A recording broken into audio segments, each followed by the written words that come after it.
noster, qui es in celis, sanctificetur nomen tuum, adveniat regnum tuum, fiat voluntas tua, sicut in cielo et in terra. Panem nostrum quotidianum da nobis hodie, et dimite nobis debita nostra,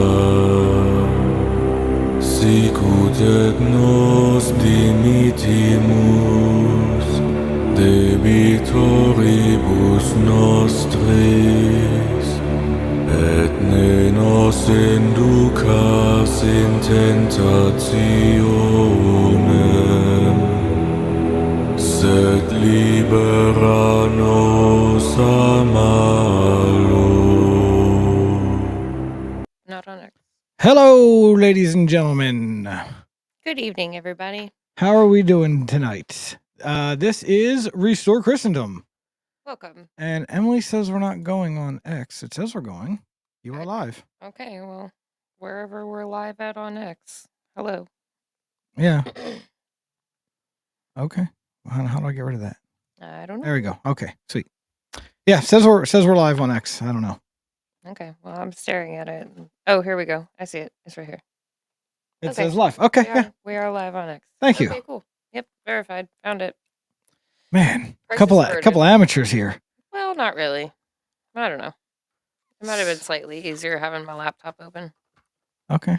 I don't know. Good evening. It is Wednesday, February 5th at 7:20 because who starts a show on time in Right. this industry? Yeah. Yeah. Nary a person. Sup, Prom? What is up, Curtis? Hello. Hey, I was hey. 2 minutes late. I hit the go live at 7:17. So Yeah, that's all right. we're 3 minutes in because we've been trying to figure out if we were live on X because you kept telling me we weren't, but the thing in front of me told me we was. Oh, well, I mean, It done been told us, yo. mm-hmm. Okay. Yes. Sorry about that, people. Anyway, welcome. It's gay to start on time. Yes. Yeah, I know. Frukiogene, That's a common response. as us Catholics like to say. That's a common response I hear from people when I talk about punctuality. Yes. Yeah. So is this our first official Wednesday show as Restore Christendom? I think it is. Yes. Yes, because we did the Saturday and then Sunday. So this will be our first Wednesday official. Our first Wednesday. Our first weekday, yeah. Official replacement content for what we used to do on Nephilim Murder Crew. Yes. Yeah. So we have like two things that we're gonna riff about today. Yeah, and well, however long that takes is however long that takes. Yeah. But yeah, this is kind of going to be the new kind of content we're doing. And as you people know, if you watch Sundays, we do we like to read the mass readings from Sunday Mass that day. So what we're going to do on Wednesdays is today's were so good, I almost wanted to like work them in. Well, maybe if we have time at the end.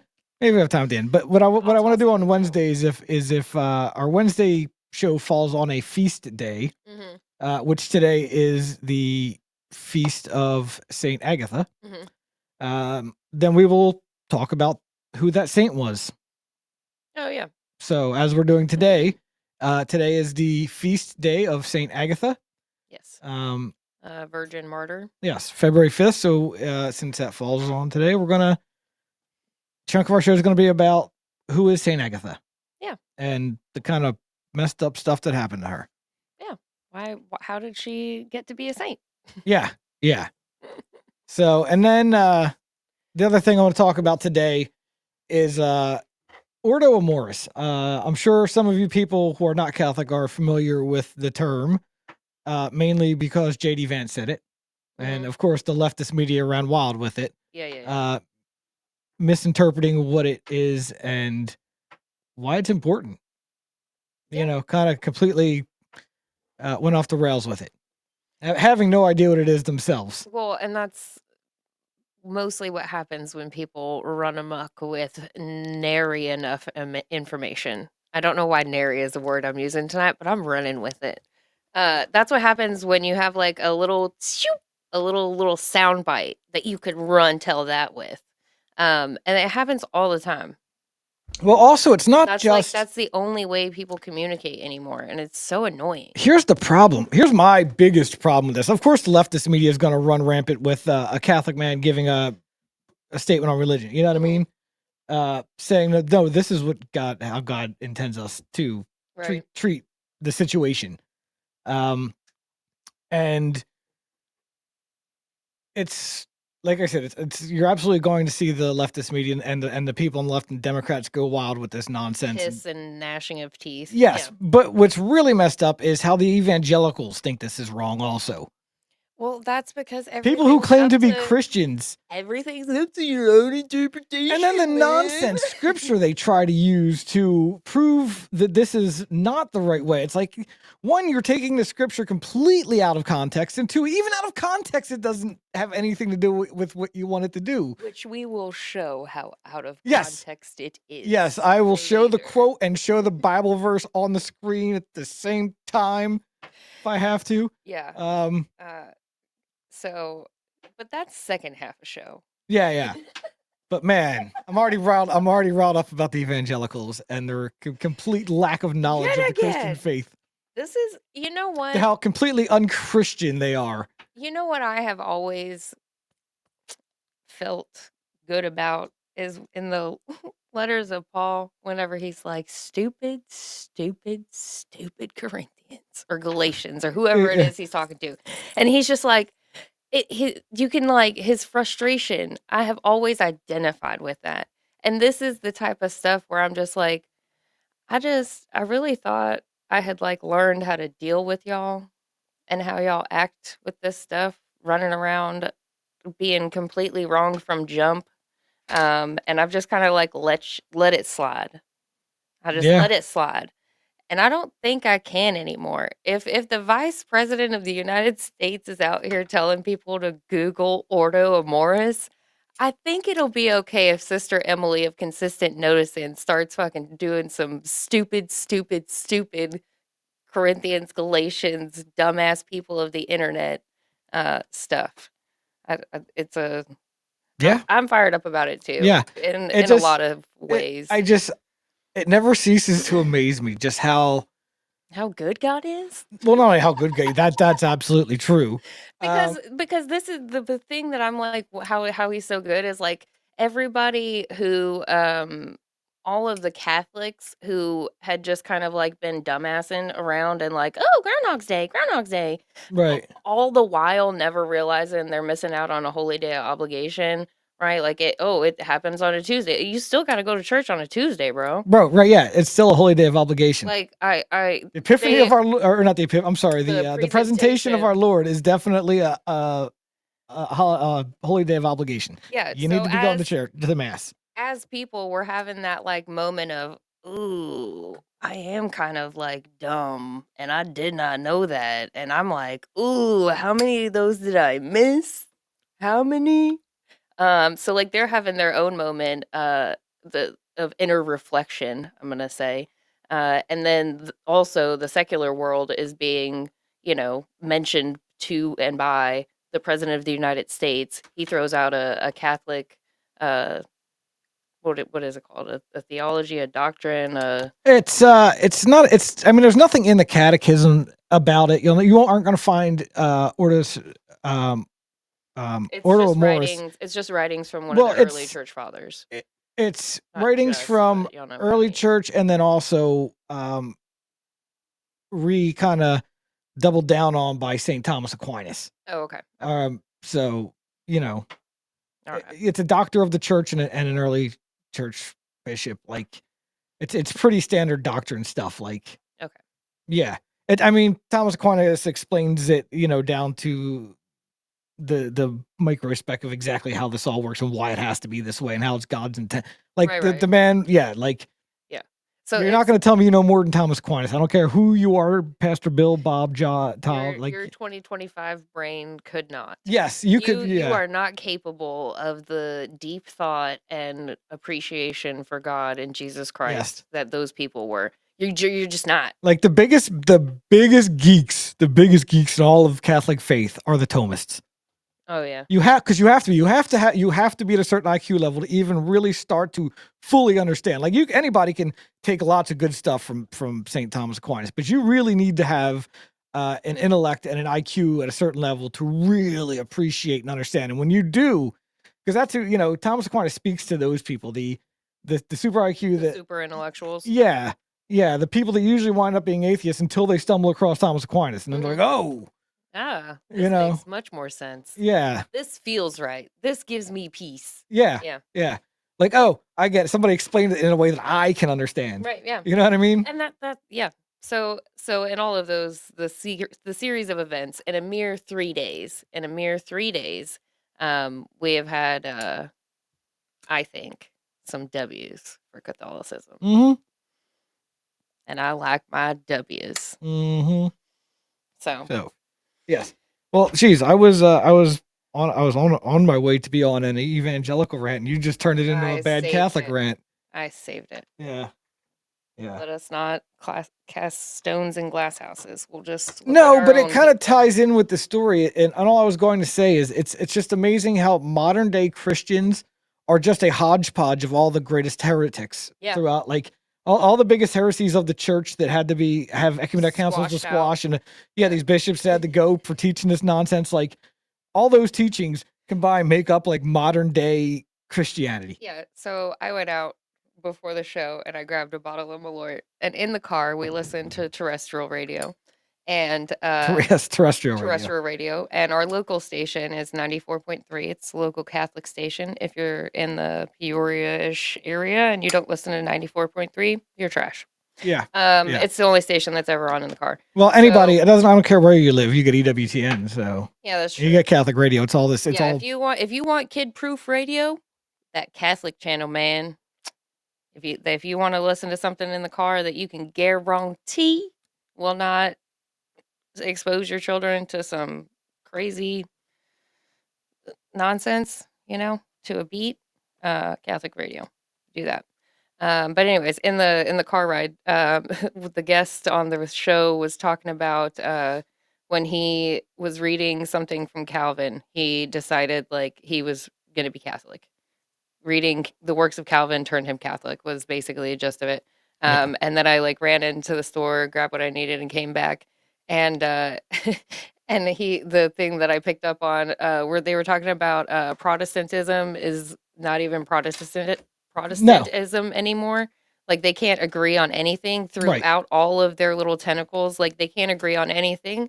And I was just like, oh, the protesters can't agree on anything and they just continue to protest? Wild.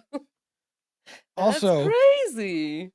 Also, I would like to point out, just because, like I said, we are trying to be fair and we don't want to overly bash everybody. If you are thinking about entering the Catholic Church these days, we welcome you. Everything is on fire. We do welcome you. Everything is on fire. Right, like we have our own issues. I'm not. We need people who know that it's on fire to still show up anyways. Yeah. We need the people who want to have that like good faith life, that good church experience, the like proper form of worship. I'm not trying to like bully anyone here, but like if you want to go and actually feel the presence of God, just not just some emotional response to the right chords played in the right order of music with a certain tone, not held hostage for 3 hours, like not having to listen to whatever tangent they want to go on, actually getting scripture read to you. Like start going to Catholic church. Yeah. But everything is on fire and there's a ton of boomers and they like it their way. And, we need We need more of us to Yes, start going to the but same place. yeah. So I tend to bash the modern day Christian evangelicals because it makes me Because they're laugh. just nonsense. Because it makes me laugh when I bash the um, charismatic leftist Catholic sect. It makes me depressed. It does make me It depressed. makes me depressed that they're technically part of Yeah. the church and they're trying to steer a church And in that direction. maybe making fun of the evangelicals the way that they do, and also saying the charismatics at the same time. Maybe one of them might see this and be like, "Ooh, is that really how y'all feel about it? Right. Okay, I'll pray about it. Let me see what's going on here." So, all right, Mm. are we gonna So we'll share this screen. Okay. This is a really long post. We can take turns reading it. Oh, we're gonna read it. We're not gonna watch that little video. Oh, I mean, we can read it. That's fine. I'll read. okay. Yeah, let me bring up that screen. Sorry. That screen. Okay. Okay, but I'm not reading all of this. The first half is mostly important. I think after you get down there, it's not that bad. Okay, well then you can go ahead and read it. Okay. Let me just the inspiring life and legacy of Saint Agatha. Saint Agatha, revered. Yeah. I'm like, I can't see it. No, it's fine. You just said we would read this, so are your glasses over there? No. That's fine, I'll read it. The inspiring life and legacy of Saint Agatha. Saint Agatha, a revered figure in the Catholic Church, is celebrated for her unwavering faith and martyrdom. Born in Sicily around 231 AD, she is one of the most venerated virgin martyrs of Christian iniquity. Her feast day, observed on February 5th, reminds the faithful of her extraordinary courage and devotion to Christ.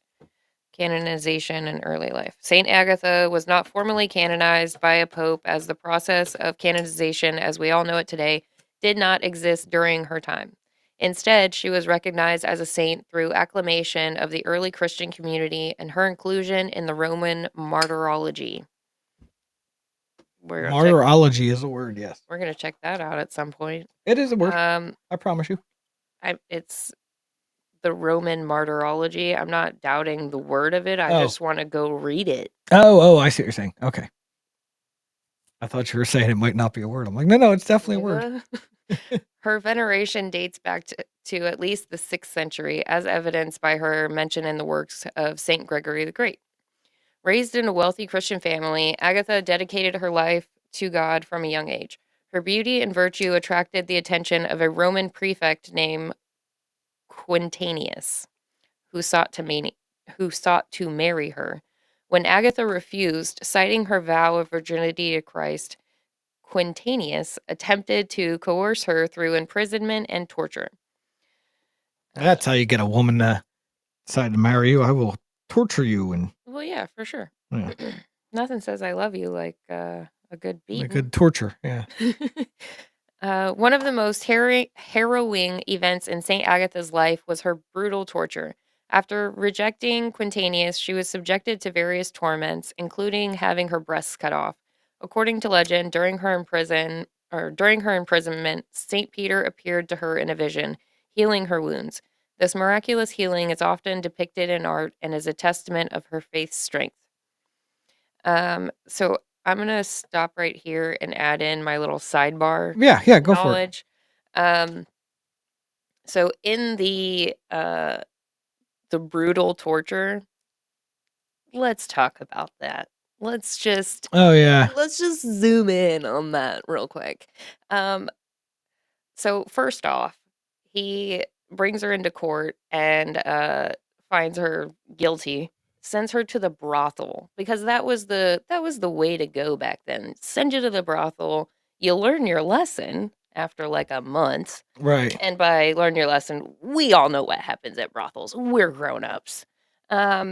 So she's sent to the brothel for a month after being living a consecrated life. So she was a virgin sent to the brothel. Was there for a month.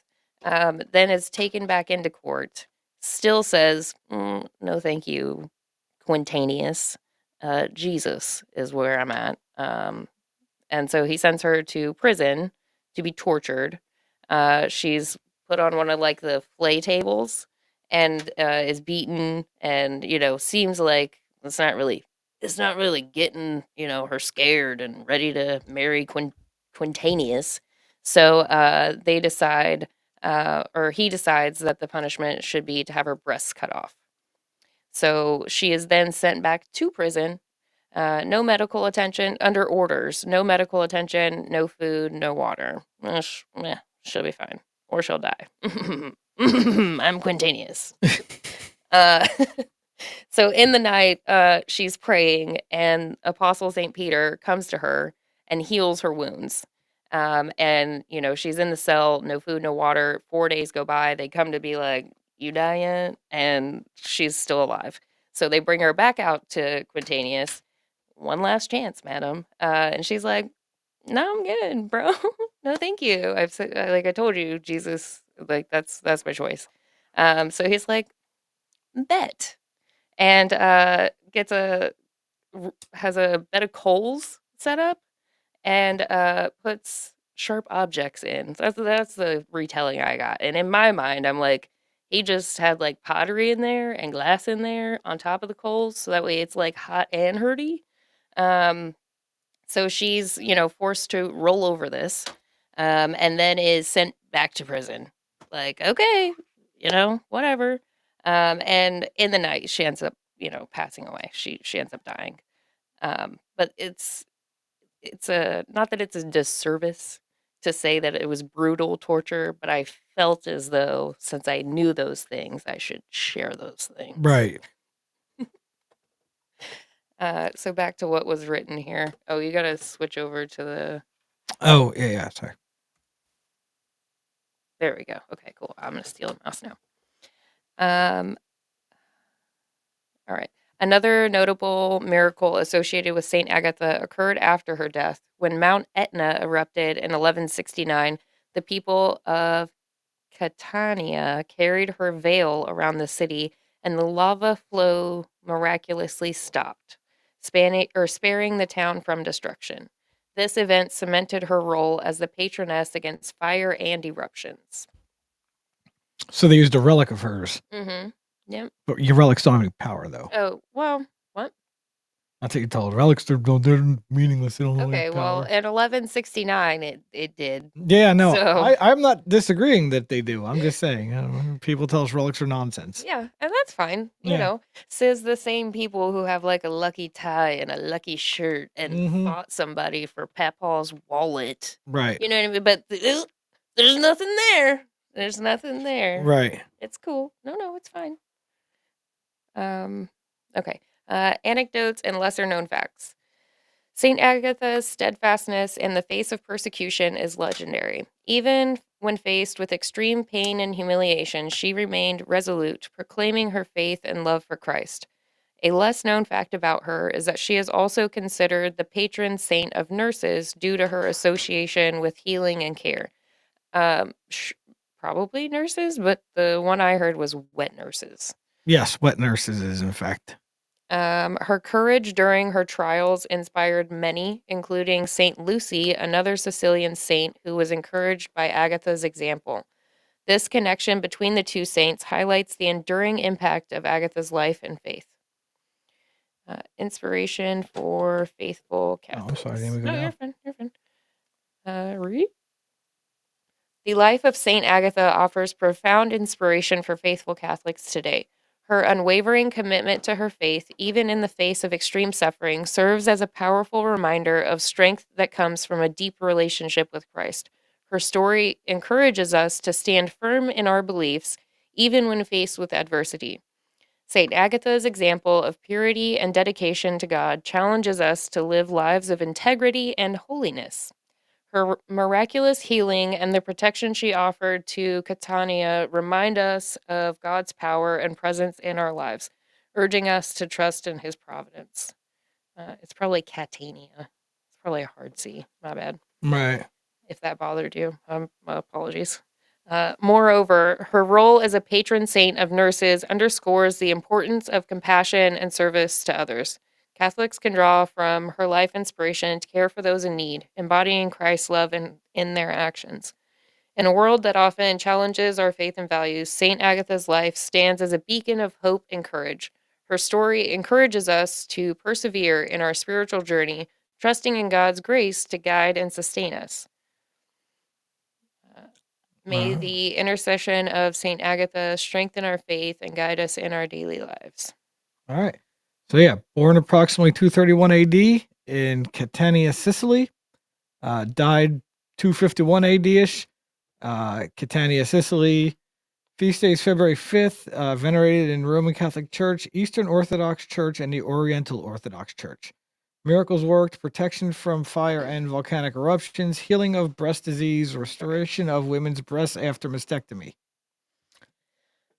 I don't know if we have to go all this far into it. Okay, that's fine. Yeah, I think we've covered So that. patron saint of Sicily, breast cancer, rape victims, and nurses. Yes. She's got 4 of them. So. Ooh. Oh, and one other thing, as far as like the fire stuff goes, she has done. Obviously, we just heard about the story about the lava and stuff, but it was, how was it phrased? If dealing with fires or in fires, she's one that has interceded. Mm. So like Ask for the intercession of Saint Saint Agatha. Agatha. Yeah. Can I have some alert, please? Sure. Thank you. All right. So I really hope you guys appreciated how I portrayed Quintanius. I was going for super douche, and I hope I nailed it. Mm. Also, in doing all of that, I was like, oh, they still act like that, but Yeah, so Saint Agatha is not the first woman of her age to be martyred in almost the same way. Different torture methods employ. I mean, it always starts out with, we'll send you a brothel, then we'll do this, then we'll, progression. yeah, Saint Agnes' breasts weren't cut off, but they lit her on fire.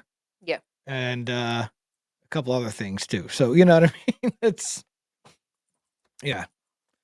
Yeah, they got creative.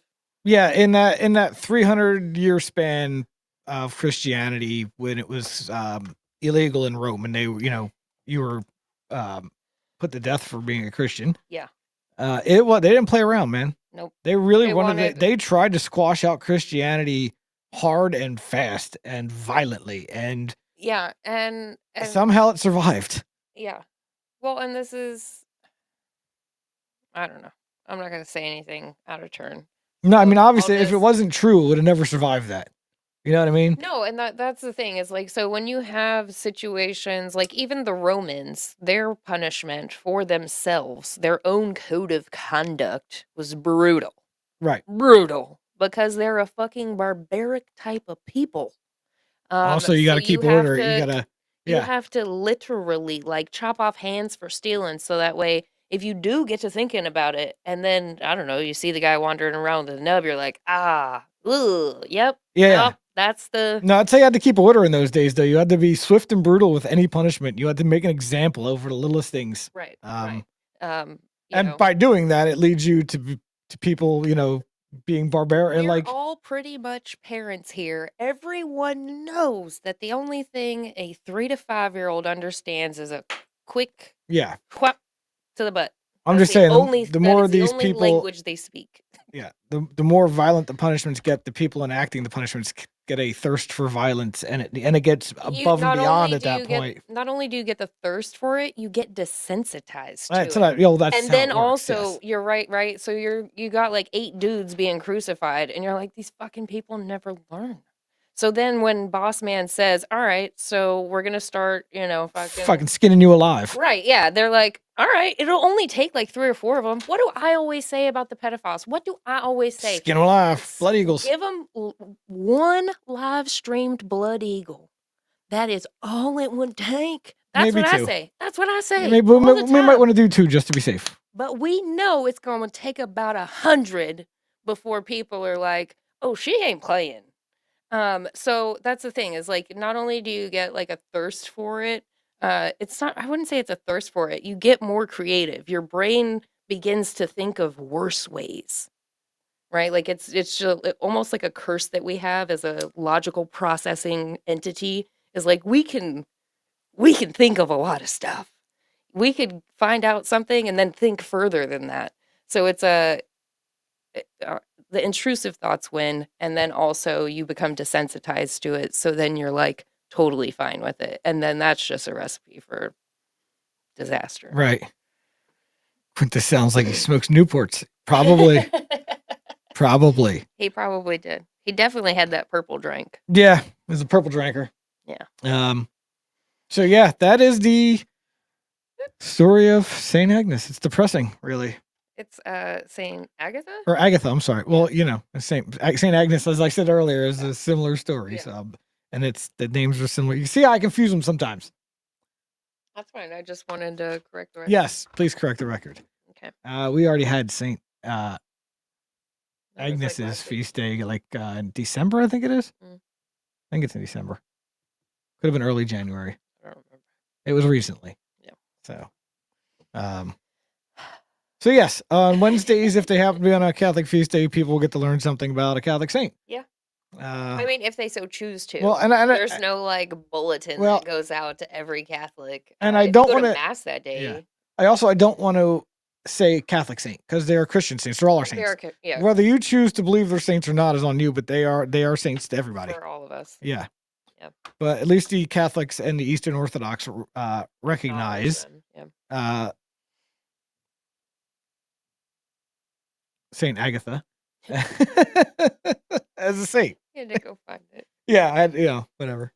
That's fine. It's been one of those days. It's a long Yeah. day. Oh, hey, I'm a little scatterbrained at the moment. I apologize. I spent 4 hours cleaning a boomer horde. It was I'm spent, and I'm going back tomorrow. Can't believe you call my house a boomer horde. It's that no. I'm talking She just about, called my house a boomer horde.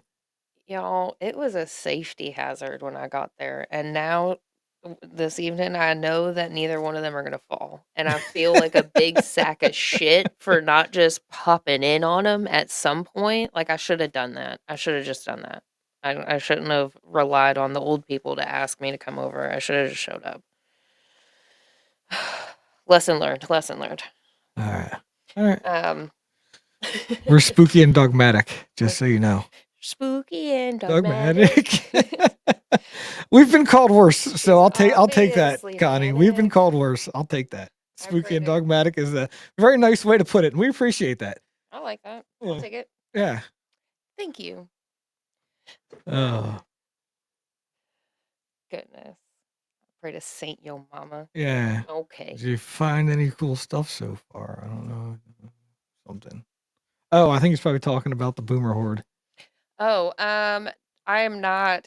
This is not a. I am just like literally cleaning. I vacuumed, I dusted, I decluttered, I scrubbed, I sprayed, I scrubbed, I vacuumed, and I dusted some more.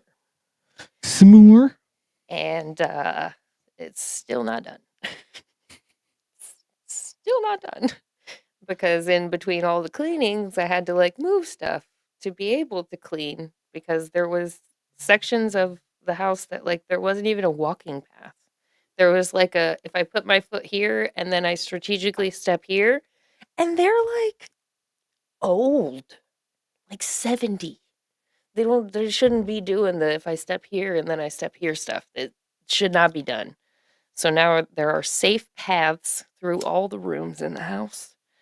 And main spaces are cleaner than when I got there. So I was there for 3 hours. I did what I could. You are welcome, sir. Anything we can do to help. Oh, heck yeah. Yeah. So good. It sounds like you've decided you're going to give that a shot. I recommend it. It's a fun streaming service. Yeah. I have no complaints about it. It is easier than OBS. Yeah. I was reluctant to leave OBS only because I loved it and loved flexing on people that like I use OBS. But now that we have this one, I'm like, meh, that's fine. Oh, yes, I didn't realize it was still on you over there. Yes, we do have a lot of candles. They're backup candles. They go for our home altar over there. Yeah, Uh, I have a few of them. yeah. Bro, have you not seen? Do you not see all this? What do you mean? You don't Oh, see me posting pictures of myself going to mass with my fucking hair completely covered? So much so Rick/Cubertimo thinks I have bad hair or I'm bald. yeah. I think maybe it's like you're It's really Catholic. yeah, Yeah. Everyone knows we're Catholic. We're yeah, really Catholic. really Catholic. Yeah. So I haven't said anything, but I'm gonna say something. So congratulations to Chris Bertman and his wife on the birth of their firstborn son. Congratulations to them. When they had their induction scheduled for Friday, I was praying. And then Saturday, I saw that they were still in the hospital and didn't have baby yet. And I was like, oh no, this calls for a prayer candle. So I said a prayer to St. Anthony and I lit a prayer candle. And wouldn't you know it, that baby was born on Candlemas. Nice. Yeah. Yeah. I thought that was a really good W for St. Anthony. I was like, that's pretty sweet. Yeah. I like that. So congratulations to Chris Bertman and Ashley for their baby. I know that they are not sleeping right now, but you know that the sleep will come. It'll be okay. You can do a lot on a little bit of sleep for sniffing a baby head. Yeah. Just take a whiff and you So can I'm keep told. going. Yeah, he's never even held a baby. Hello, Ginster. I've never held a baby. No. All right. I don't know if that makes me a bad person or not, but No, I don't know. It doesn't make you a bad person. No. that's not what makes me a bad person. I'm not sharing the right screen yet. What are you doing swapping scenes on me? Get off my mouse. I'm coming over here to hit the share this tab instead. Is what I Do was that. doing. Oh, sorry. Now I'll go there. Apologies. All right. Okay. So now on to the subject that we are all fired up about. Yeah. What is Ordo Amoris? Ordo Amoris. I'm sure that's the thing JD Vance was talking about. What it means is order of love. Yes. It's Latin for order of love. And this is from Catholic News Agency. I don't know much about them in particular. They're part of EWTN, so I figured they were somewhat of a reliable source. I don't know. I skimmed it. It's so I've looked at. I mean, they're giving you JD Vance's quote, "The dumb Protestant comeback," and then they go into a little bit about what is the order of love. Like, where does it come from? What is the order of love, and how does it work? Right.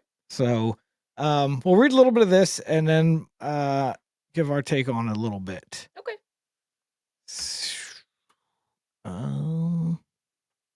That is like an unfortunate picture of all the pictures. Right. What? Harry Potter yelled Ordo Amoris at Voldemort.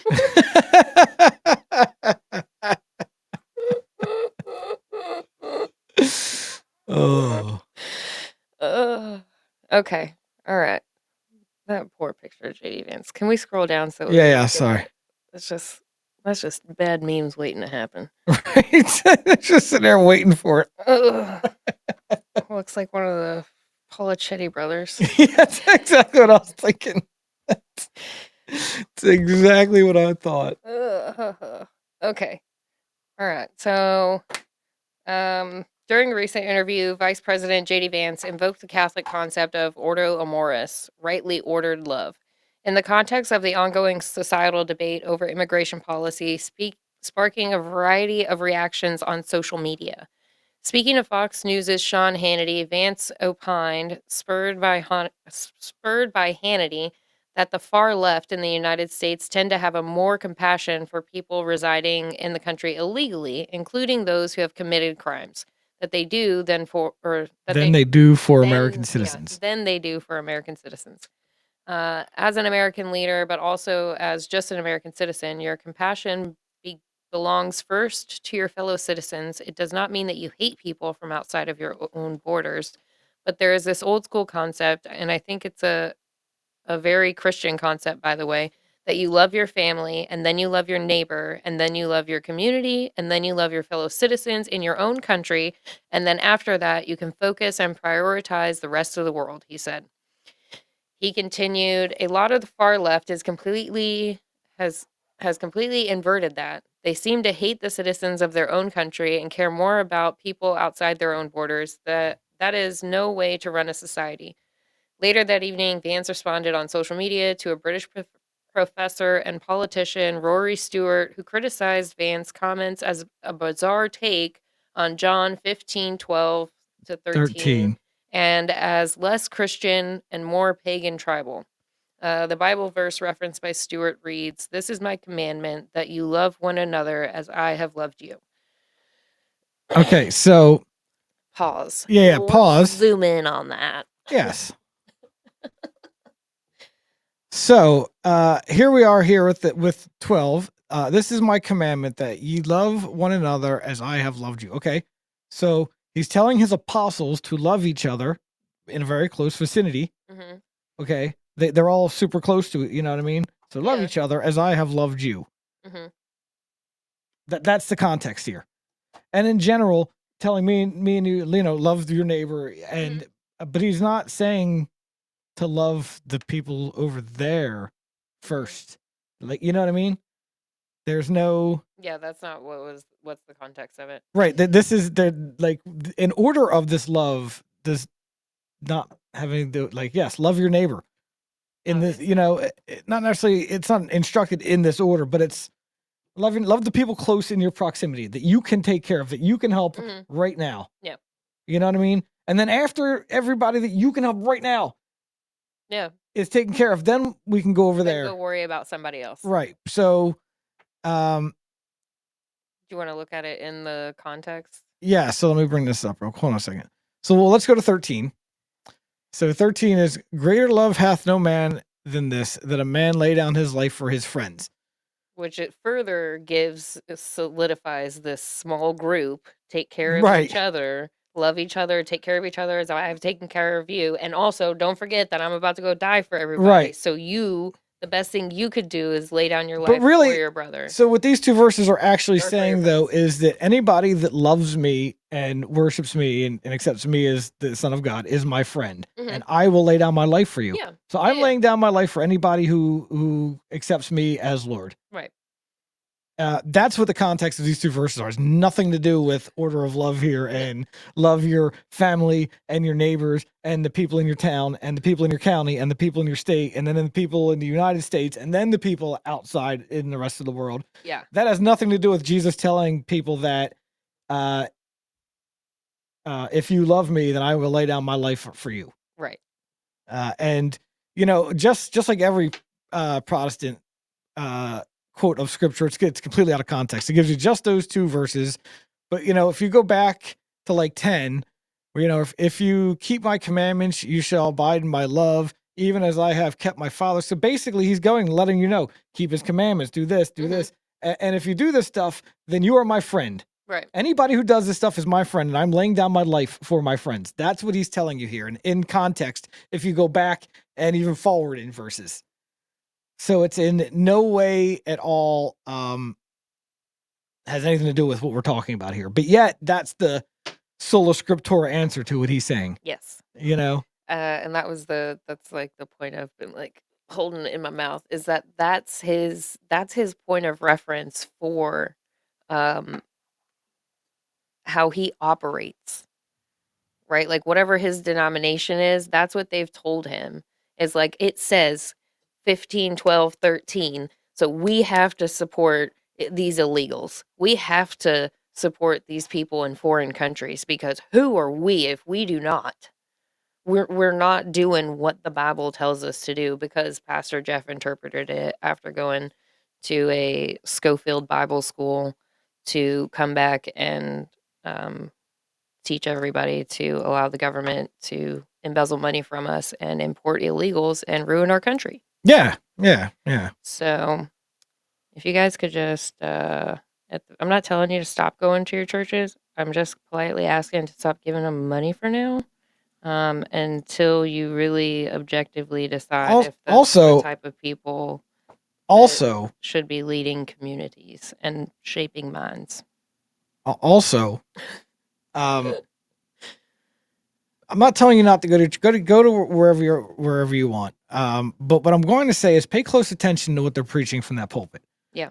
See how it actually references to the Bible. Right. You know what I mean? Is it a stretch? Are they making a stretch to make these verses go along with what they're saying? Mm-hmm. You know what I mean?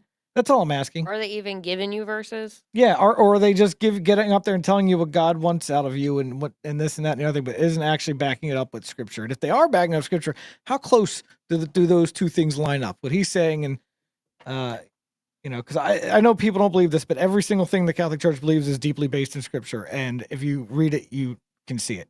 Yeah. It's that obvious.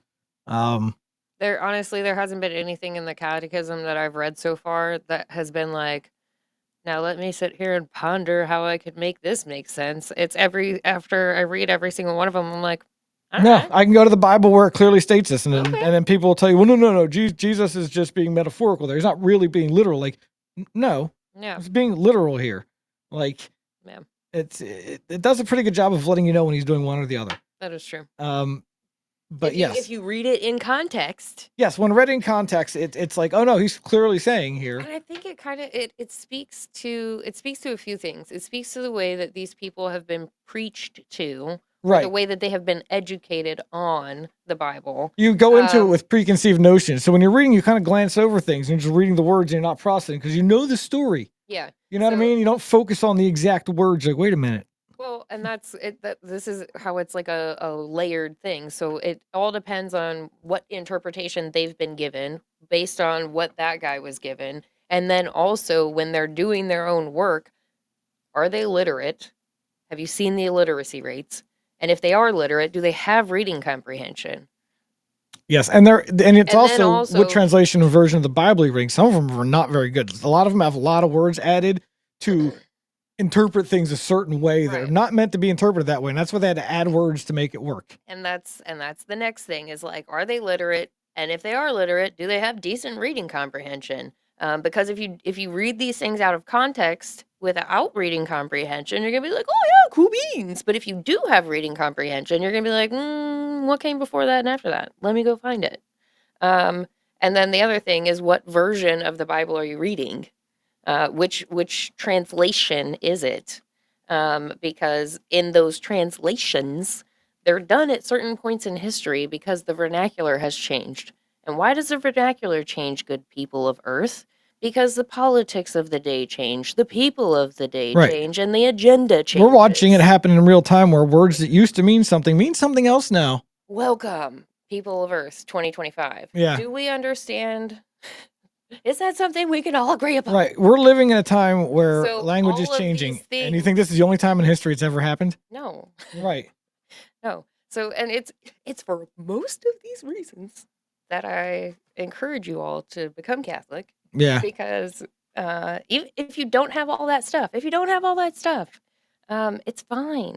There's 2,000 years of people having those thoughts for you, saying things in certain ways where a handful of people are going to understand it and other people are going to be like, I don't fucking get it. Right.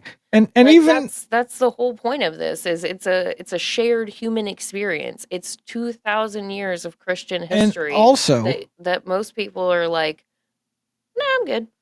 Also, what I think most of all though is if you're not Catholic and you may be a good Christian, you may be the right kind, an actual Christian who believes in the actual Christian values, even though you're not Catholic, and you may have a good relationship with the Lord, and the Lord knows your heart, and you are definitely going to heaven. You know, that's fine. Yeah. But you're missing out on the fullness of the faith. Right. You're missing out on so much you don't even realize how much you're missing out on.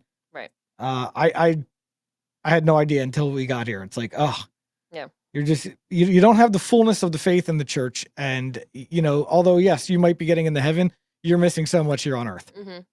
Yeah, I am slowly but surely filling my time with Catholic lore and history, as opposed to No, that's just the psyop of the Mass week. and the Eucharist and all the sacraments. It's Yeah. if you don't have the sacraments, you're missing out on a huge part of the faith.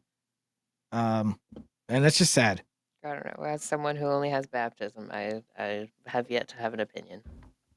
I have the opportunity of it, but You like, can you can tell just by going to adoration. well, yeah.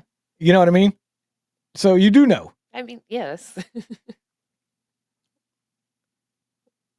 I guess you can't receive the Eucharist yet, Right. but just for going and spending an hour in adoration in front of it, you Yeah. should know the power. And, No, I do. and that's what I mean. Yeah, Like, I said earlier, if you want to actually have like the presence of God, Yeah. go to Catholic Church. yeah, yes, that's what. So that's what I'm saying. If you're living without those sacraments, I feel bad. It's you should have that. Yeah. I want that for you. It changes. It does. It changes the way you look and interact with God. It's completely different. Like you don't force yourself to make time to pray. Right. You know what I mean? Like you look forward to that time. You look forward to going to mass. I look forward to going to mass. It's a great thing about being Catholic. You don't have to wait till Sunday. It's a Tuesday. I'm going to mass. Go to mass. You could do it. Yeah. So we want to get back to the story. Yeah. Yeah. So he said.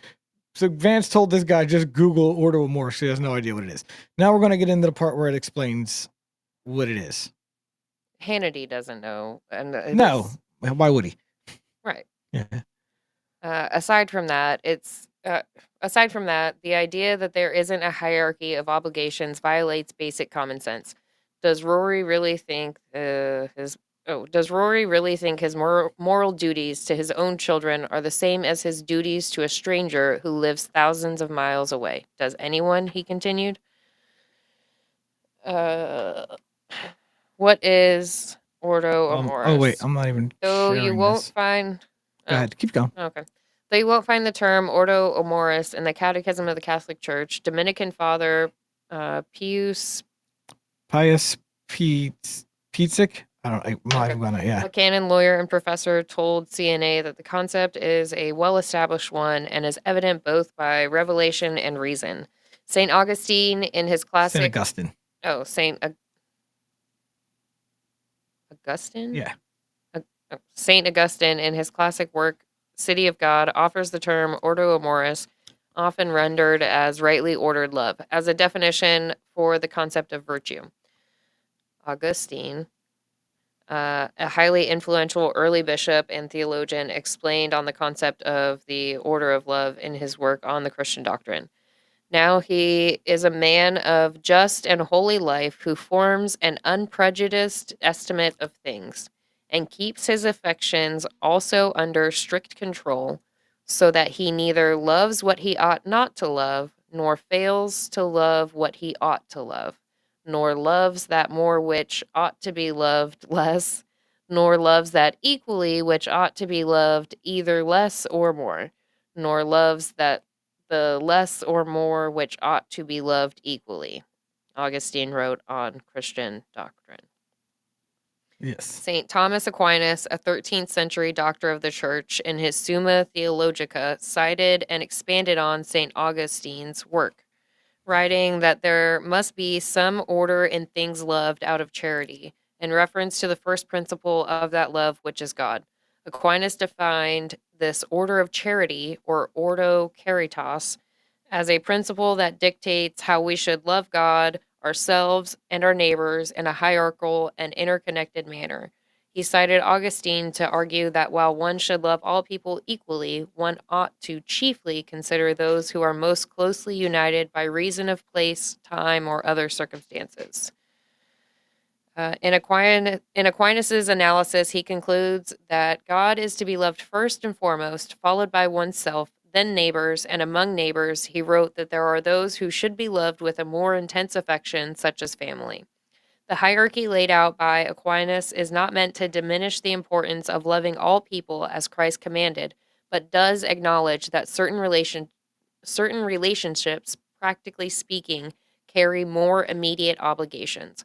For example, a married person has a higher obligation to care for his or her spouse than for others, an obligation to provide for his or her own children before providing for those in other places. Yeah, I think that's good enough. Yeah. We covered it. St. Augustine and Thomas Aquinas, St. Thomas Aquinas. Break it down really well there. And the example I always like to give on this one is like, okay, say you're at a lake or whatever, and something happens and there's a bunch of kids drowning and your kid's in there. Are you going to jump in and save some strange kid before you grab your own kid? No. You're going to grab your kid first. You're going to save your kid, and then you're going to see what you can do. Yeah. Then you're going to try to help others. Yeah. But and anybody who says otherwise is a liar. Right. But that perfectly examples the order of love. You're going to save your kid first, as you rightly should. Yeah. Yeah. Now, let's say your kid is not one of the kids drowning. You go to the closest child. Right. And or then you venture or elsewhere. if it's your brother's kid in there or your friend's kid. Right. You know what I mean? Now, if you don't know anybody in there, then you Right, just grab the closest. It's whoever's in closest proximity to you. Right. Yeah. At that point, it doesn't matter whose child it is. It's a child that needs your help, and you can help it. Right. You reach and you help, and that's that analogy, that example, should be good enough to explain to most people when they bemoan U.S. aid getting gutted. Yeah. Like, okay, cool. Now all of that money isn't being laundered, first and foremost. But second of all, it's not going to all these off wonderful La La Land places. When the name of it Catholic is Charities was taking billions of that money. Thank God they shut that down. Yeah, no, I'm happy about. There's still details coming out about this. That's why we're not talking about this week about the USAID and Catholic Charities. But as more details come out, we'll probably get that in next Wednesday. Oh yeah. Where all that money laundering and human trafficking and but I mean, World Vision got money from USAID. No, I know. Like a ton of these places got it. No, but Catholic Charities was using that money to smuggle illegals, and for like sure. they were doing some really. Yeah. This is going to wind up being a bigger scandal than the pre-sex abuse scandal. Oh, for sure. I think it really will be. It's going to really hurt the Catholic Church. Yep. The fact that they let these people do this in their name is just an abomination, and the U.S. Conference of Bishops is supporting them. Well, like that this is going to wind up being a huge scandal, but it may be what it takes to get some of these liberal types out of the church. I don't know. Yeah, they'll be forced out somehow, maybe, hopefully. I don't know. It's either this or another Inquisition. Yeah. Seriously, bring in the Inquisition. Yeah. Send Doge over here after you're done with them, Trump. Yeah. Not really. That was kind of a joke, but maybe not necessarily a joke. Yeah, I don't know. That's next week's topic. Yeah. But I only mentioned it because that's the context in which this is in the milieu right now. Like, right. That's the only reason people are talking about it. Yes, it's over immigration. And, you're supposed to be Catholic. You should be loving these immigrants and accepting them. And it's like, no, we have plenty of people here in this country now. When every American is at a good standard of living and we have nobody else left to help here, then we'll start worrying about the migrants. But until there's still people in America that need help and are living on the streets and disabled veterans that aren't getting the help they need. Yep. Until all those people are cared for, I don't care about the immigrants. Like, I mean, don't get me wrong. I don't want them to die. Like, I don't wish ill will of them, but I'm not going to support them here. I can't take them. We have too many people that need help as it is. I can't bring in more people that need help. That are going to upend our society and be criminals and other things, like subvert it and bring their third world behaviors here. Yeah. We have enough of our own degens fucking it up. Right. Look at San Francisco. We didn't need to import the third world. We turned into it in certain areas. We're already there. We have degraded to such a degree that like we don't need extras. But yeah, so it's I don't know. That might be a fun little analogy thought exercise that you could do. No, JC, there is no handshaking. There is no Lord's Prayer. I mean, the Pater Noster is in there, but not in the same context as they do it at Novus Ordo. Oh yeah. But no handshaking, none of the nonsense. Yeah, I don't like that. That's my least favorite part. No, the Latin Mass is very intent. People there worshiping in silence. Like, it's. You know what you can catch me doing when it's time for the whatever the heck they call it, the thing where everybody like looks at each other. Oh, the sign of the peace. Yeah. And you could catch me doing this, staring at the crucifix. I'm just staring at Jesus because this is me being peace Yeah. peace to you too. Like no, thank you. I don't like that. Yes. And the crucifix in our intro outro video is the one that she stares at while doing that. No, in the intro outro yeah, video. yeah. The big crucifix on the Yeah, wall. the big one with the blue waves behind it. That's the one. That's the one I'm staring at. Yeah, that's what I'm staring at. Mhm. And I'm just like, nobody try to do one of those weird things. Like I had one old lady do that, and I was just like, I just closed my eyes. I was like, ma'am, I'm not playing this game with you. Please don't do this to me. Oh my god, the handshakes are the best part, though. Get the hell out of here, JC. JC, no, they're not. Oh no, He's trolling us. He is trolling us. Okay, so two things I want to mention. First one will be Christina's little miracle today from St. Anthony. She found your beads. Sweet. She found the beads she needs to finish your rosary. All right, I can't wait. So consider this a submission to Catholic Records. St. Anthony answered a prayer today. Yes. Put it on the tally list. What was the other thing I was going to mention? I don't know. Gosh darn it. I purposely didn't blurt it out, and I knew I should have. I don't know. It's gone. All right. That's okay. Yeah, the sign of peace is always so awkward. So awkward. I hate it. Yeah.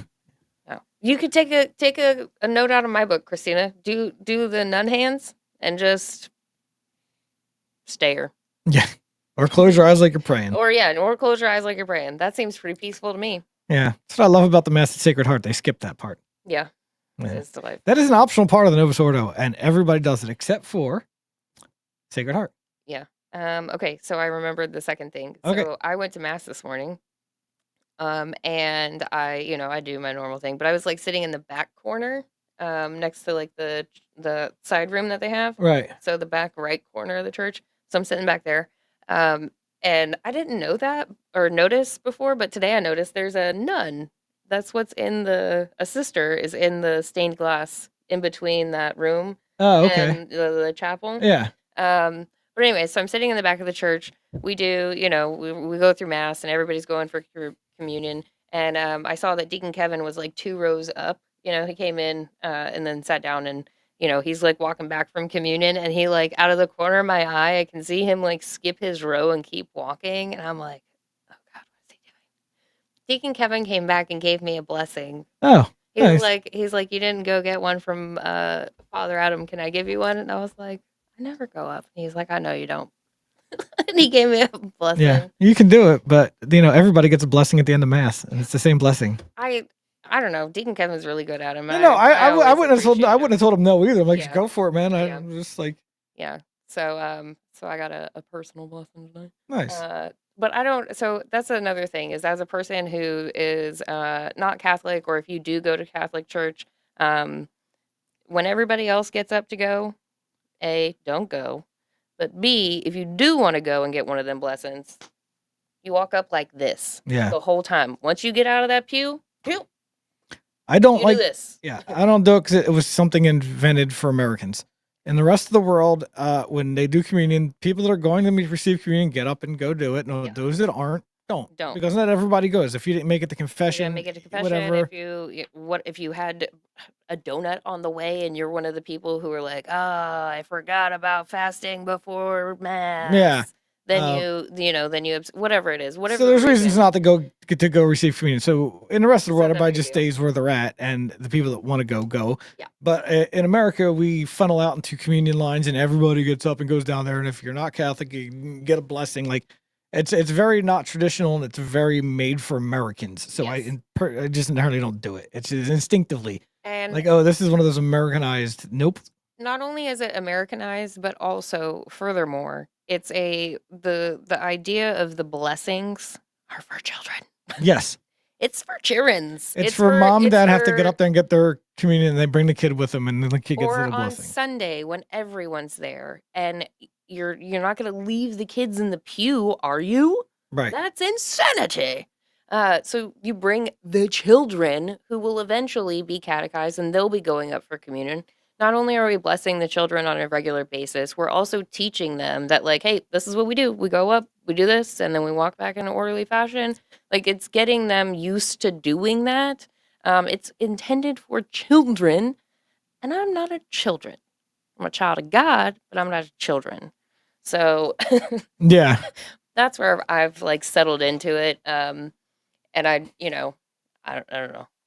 It's just not. It's not a thing that you're gonna catch me doing on the regular. Yeah. No, I agree. So The only when we absolutely have to. If we're like sandwiched in between people on a busy mass, and we it's have happened a couple of times, and we both look at each other and we're like, okay. yeah, like I'm not gonna go out to the end of the road, let them all go out, and get then back in, and then have sit to and get wait up. for them to come back so I can get Yeah, out. no, Like I'll no, we'll just go down there and yeah, hopefully stand in Deacon Kevin's line.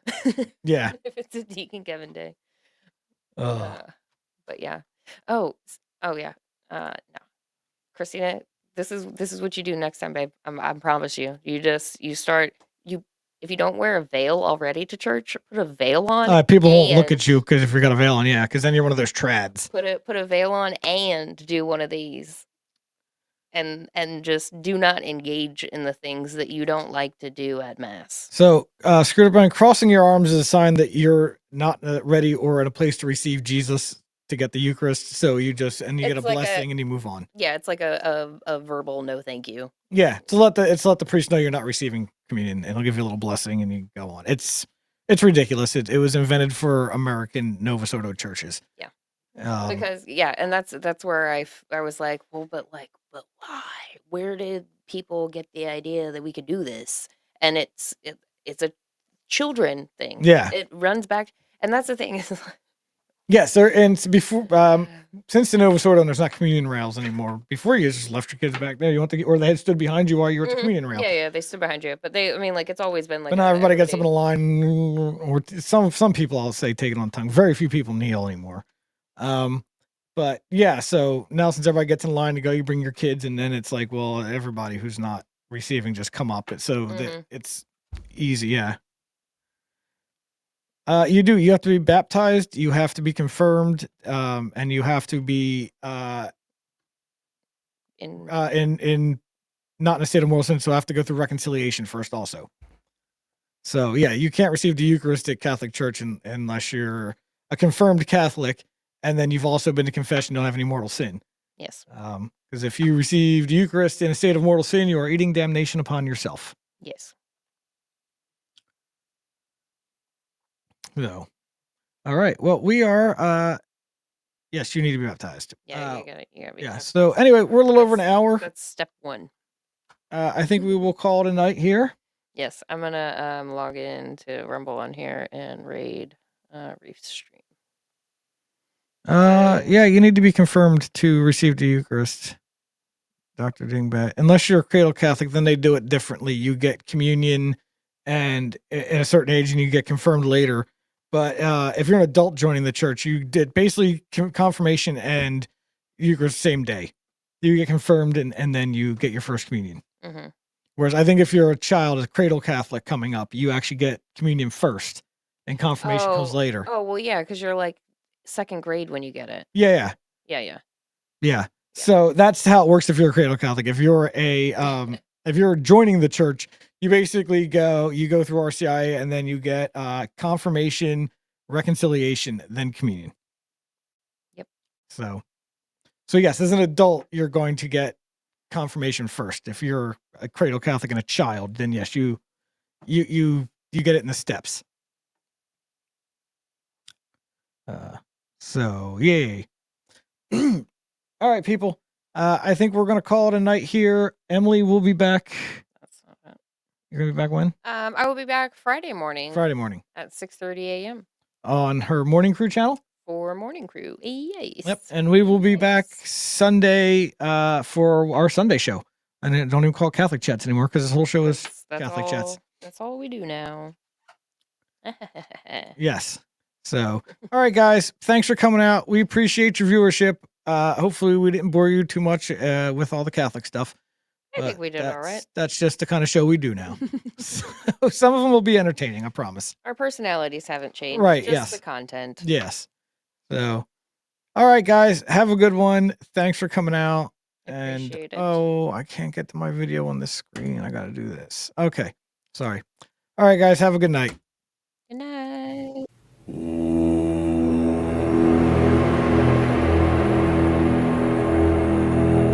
Pater noster, qui es in celis, sanctificetur nomen tuum, adveniat regnum tuum, fiat voluntas tua, sicut in cielo et in terra. Panem nostrum quotidianum da nobis hodie, et dimite nobis debita nostra, sicut et nos dimitimus debitoribus nostris, et ne nos inducas in tentationem, sed libera nos a